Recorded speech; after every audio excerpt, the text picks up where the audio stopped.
गुनाह की एक घटना आपको बताऊं। एक छोटा सा बेटा जिसने अभी अभी बीई कंप्लीट किया है, सिविल इंजीनियर, 95% मार्क्स लेके आया है, बहुत ब्रिलियंट है।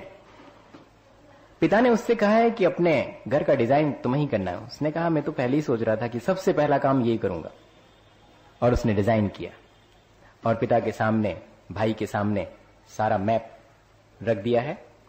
ये भाई का रूम है, ये पिता का है, ये गेस्ट रूम है, ये किचन है, ये ड्राइंग रूम है, सब कुछ है।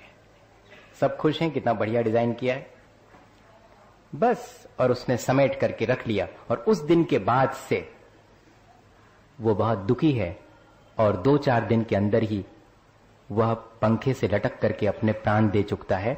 तब सारे घर में हड़बड़ी है कि हुआ क्या। कोई डिप्रेशन नहीं था, अच्छे नंबर आए थे, सब कुछ था। मेरे पास भी ये घटना जब आई कि कोई कारण नहीं महाराज, कुछ भी समझ में नहीं आया, कुछ नहीं हुआ। मैं 4 महीने तक वहां रहा और मैंने कहा ऐसा हो नहीं सकता, कोई ना कोई कारण होगा। उसका एक मित्र मेरे पास आया बहुत दिन के बाद, 4 महीने गुजर जाने के बाद। मैंने कहा कि वही चर्चा चली कि क्या हुआ होगा, कैसे हुआ होगा। बोलता महाराज हमें भी समझ में नहीं आया, हमारा इतना प्यारा मित्र था, मेरे से भी कभी नहीं कहा। हाँ इतना जरूर है कि उसने अपने घर का डिजाइन किया था और उसके बाद मेरे घर आया था तब बहुत उदास था। मैंने पूछा इतने उदास क्यों हो, तो बोलता कि मेरी घर में क्या एग्जिस्टेंस है। मैंने कहा क्यों क्यों, तुम्हारी तो सारा घर है। वो कहता था कि मैंने पूरा मैप बनाया, मैंने अपने लिए कहीं भी कमरा डिजाइन नहीं किया। मैं तो ये सोच रहा था कि मैं अपने मन से कैसे डिजाइन करूं।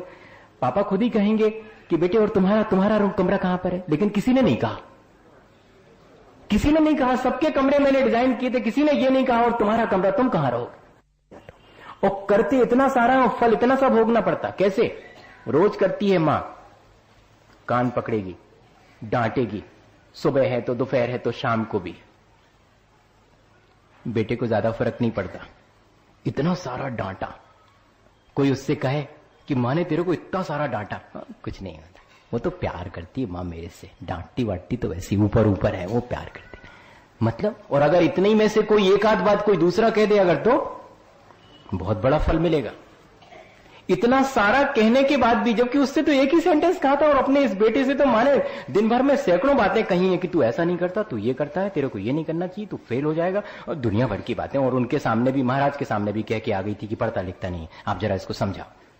इतनी इंसल्ट कर दी, फिर भी कुछ नहीं हुआ उसको। वो कहता कि ये माँ का प्यार है, वो मेरा भला चाहती और कुछ नहीं। उसके भीतर मेरे अंदर मुझे कोई डांटने वाटने का उसको शौक नहीं है, ना मुझे कुछ पतन की तरफ ले जाना, मेरा घात नहीं करना चाहती। क्या चीज है वह? कृत्य तो ऐसा दिखाई पड़ रहा है कि सुबह से शाम तक किसी व्यक्ति को डांटे ही जा रहा है, टॉर्चर ही किया जा रहा है, लेकिन उसके पीछे छिपा हुआ भावों का प्रेम वो महत्वपूर्ण है। इसलिए बहुत सारा करने पर भी फल थोड़ा सा मिलता है।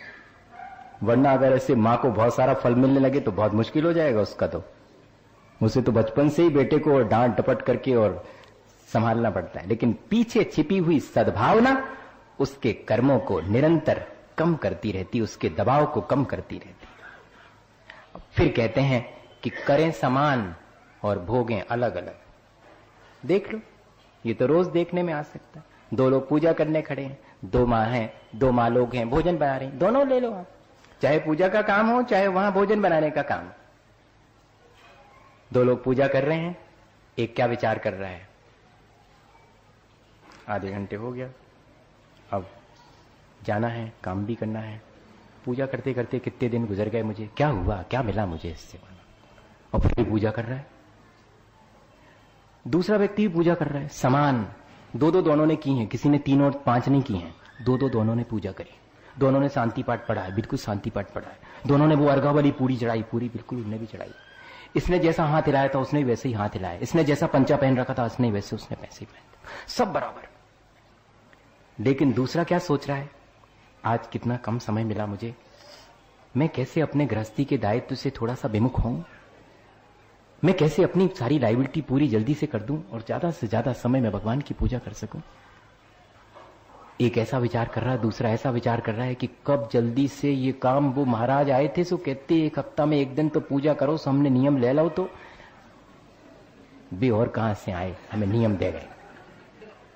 वो कर रहा है, मजबूरी में कर रहा है, कृत्य ज्यों का त्यों किया जा रहा है, लेकिन समान कृत्य होने के बाद भी अलग अलग फल मिलेगा, दोनों को अलग अलग फल मिलेगा। और ऐसे ही एक मां भोजन बना रही है और क्या विचार कर रही है, मैंने इतनी बड़ी पढ़ाई पढ़ी, बीए करा, बीई किया, और मेरे पिता को भी क्या सूझी, और ऐसे दुकानदार से मेरा ब्याह कर दिया।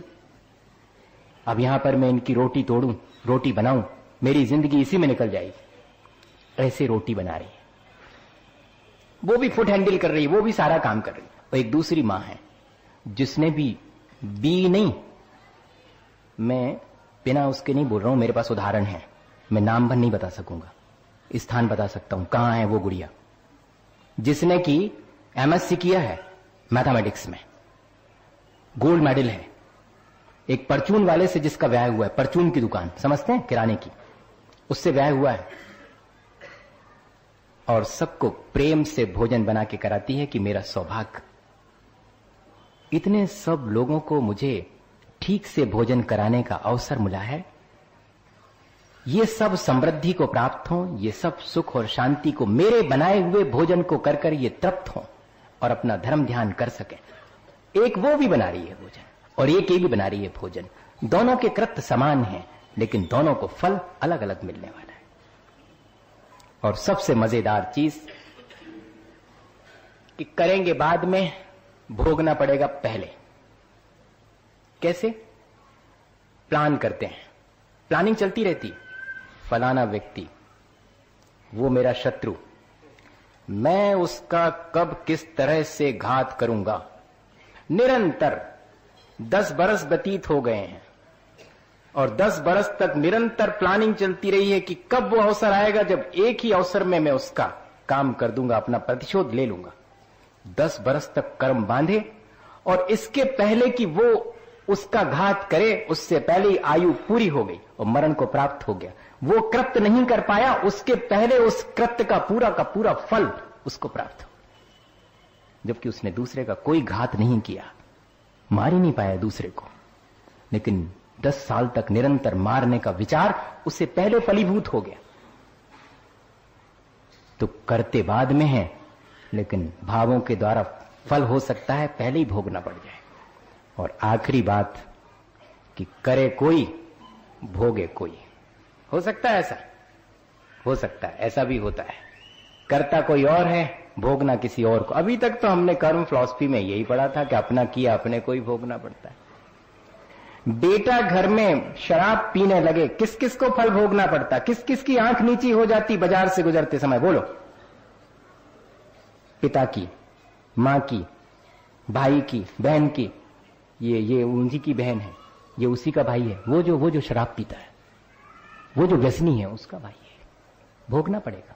करता एक है, भोगना पूरे परिवार को। और अगर एक को अवार्ड मिला है, सबको भोगना पड़ता है। एक को अवार्ड मिला है घर में, एक बेटे को, लेकिन अरे ये वो अवार्ड उनके पापा हैं, ये कोई छोटी मोटी चीज नहीं है, उस बेटे के पापा हैं, ये उनकी मां है।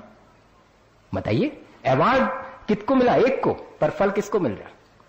अपन तो सोच रहे थे कि जिसका किया उसी को मिलेगा, सबको मिल रहा है। पनिशमेंट और अवार्ड दोनों ही उसको मिल रहा है।